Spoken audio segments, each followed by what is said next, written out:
It's the loneliest feeling not to know who you are.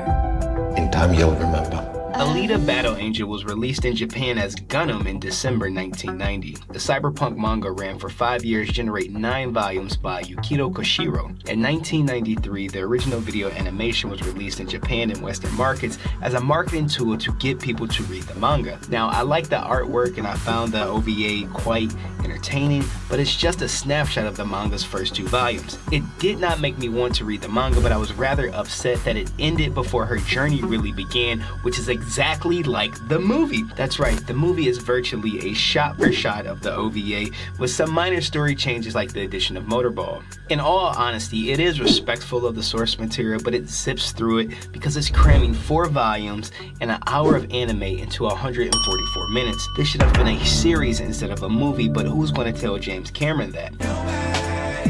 Visually, Alita Battle Angel is impressive. I saw it in 3D and it didn't feel gimmicky. The visual effects blend in perfectly and you get used to Alita's manga style eyes. Rosa Salazar transforms into Alita, giving us quite a nuanced performance. Aside from her in the visceral action scenes, that's pretty much all the movie has going for it. I mean, it is a good story for young women to watch because it was created with them in mind, kind of like a light version of Wonder Woman. Now for the bad. There's a lot of exposition in here, like everyone is telling a story. All of the characters are undeveloped.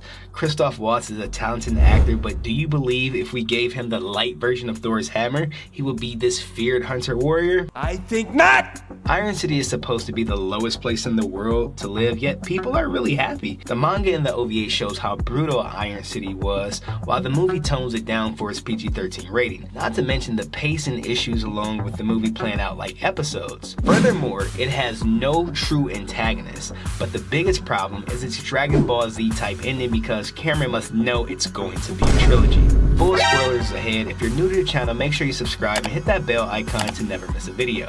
Alita has been in production for almost the last 2 decades, originally intended to be directed by James Cameron, but he wanted to make the next 10 Avatar, so he passed it off to Robert Rodriguez. The movie is set in Iron City, which is literally the land for Zalem, a city in the sky for rich people. Now, Iron City might as well be the cybernetic Wild Wild West because there's no laws or police, so murderers and assassins and bounty hunters just start running amok. Hunter warriors are like the police there because they kill bad cyborgs in exchange for credits from the factory. While scavenging for spare parts, Dr. Ito finds a female Jason Bourne type cyborg. She has no memory, nor does she know where she is. Not only does he name her after his dead daughter, but he implants her in the body he made specifically for her. Hell no! Now in the manga, she was named Gali after his dead cat. Shiren, a completely made up character in the OVA incorporating the movie, notices Alita is in her daughter's body. Shiren and Ito are both cybernetic doctors who used to be married to Zalem, but they were exiled. Now she's dating Mahershala Ali's character Vector and working for him. Now Vector pretty much controls Iron City and he runs the Motorball circuit too. Ito gives Alita the tour of the city, letting her know it's dangerous with murderous cyborgs on the loose. Alita meets Hugo and she almost falls in love instantly because it's not enough time to develop their relationship. He does show her how to play the city's barbaric entertainment Motorball and tells her he's saving up for enough money to pay his way into Salem. What he doesn't tell her that his main source of income is jacking cyborgs just like her for spare parts. Now in the manga, he's ripping out cyborg spines, selling them to Vector with no remorse. Dr. Ito goes out hunting one night to collect bounties on cyborgs. She follows him and saves his life after having a flashback of her fighting on the moon alongside Michelle Rodriguez, discovering she's not just some weak cyborg as she easily kills the other cyborgs and destroys Growishka's arm. In the manga and OVA, Growishka eats brains, but they left that part out of the movie because Fox wants this to be a family film and not flop like Mortal Engines, but with these split reviews, I don't know. Naturally, she wants to become a hunter warrior like Ito to help him make money, but he says no because in his eyes, she's still his daughter. But the movie's theme is her playing by her own rules, so she registered it as one anyway. Insert a cutscene of Shiren patching up Growishka, where the main antagonist Novo is teased. Now,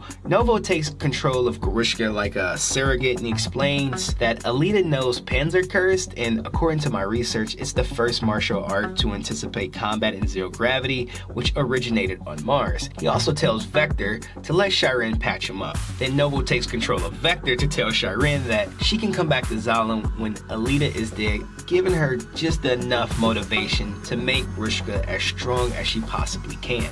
Hugo takes Gally to see Motorball. One of the participants has a new upgrade, virtually making him unstoppable in the Motorball arena. Chiron requests the new device, so Vector hires Hugo and his cyborg goon stripping squad to steal it. Him and Alita become a little closer. He gives her first piece of chocolate and she devours it like most women do. Hugo takes her to this crash ship from 300 years ago and she just walks in like, you know, it's another day at the office and retrieves a super suit. She takes it back to Ito, but he refuses to help her install it because it would make her the most dangerous person in Iron City. Alita is a 300-year-old warrior. Upset with her dad's decision, she rebels, grabs Hugo for one of the most gangster scenes at a bar. She tries to rile up all 100 warriors to fight Grushka, but they ain't trying to hear that, so she says, I'm gonna fight all y'all, and if I win, you join my army. She commences to beat everyone up, starting with pretty boy Hunter Zapan first, then her dad comes in and stops the fight. Grushka pops up out of nowhere with his new arms ready for the action.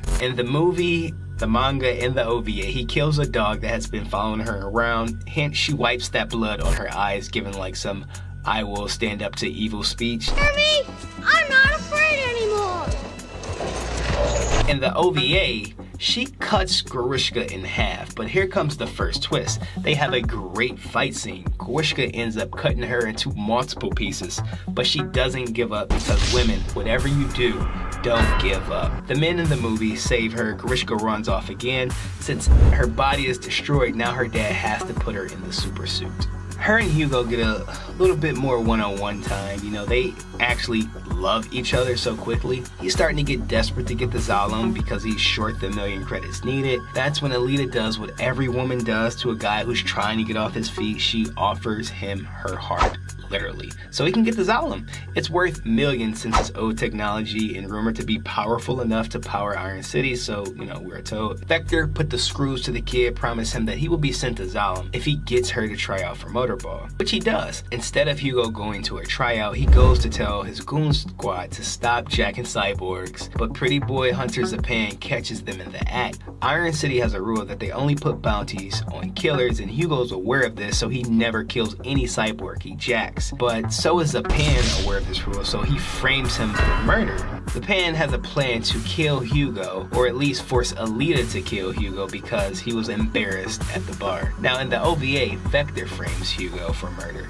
Meanwhile, Vector invites nothing but killers to her Motorball tryout. Luckily, her dad tips her off as she still tries to win for the time being until Hugo calls her saying Zapan is trying to kill him. Literally, mid-match, she leaves the tryout to go save his life, killing every robot chasing her, which is really the climax of the movie. It's pretty much all downhill from there. She catches up to Hugo before Zapan takes his head off. Hugo confesses to his cyborg jacking ways, but since Zapan is an asshole, he stabs Hugo. She rushes him into the church, and out of nowhere pops Shirin. Now, Shirin actually hits her arc here because she finds a way to save Hugo's life by rerouting Alita's heart to his head. And when Alita plays it off to Zapan like she killed him, he clearly doesn't buy it because he could see the connection, so she cuts off his nose to spite his face. Now Zapan runs off so he can return in the sequel as a villain. Alita quickly gets back to Dr. Ito with Hugo's head so he can put him in a cyborg body.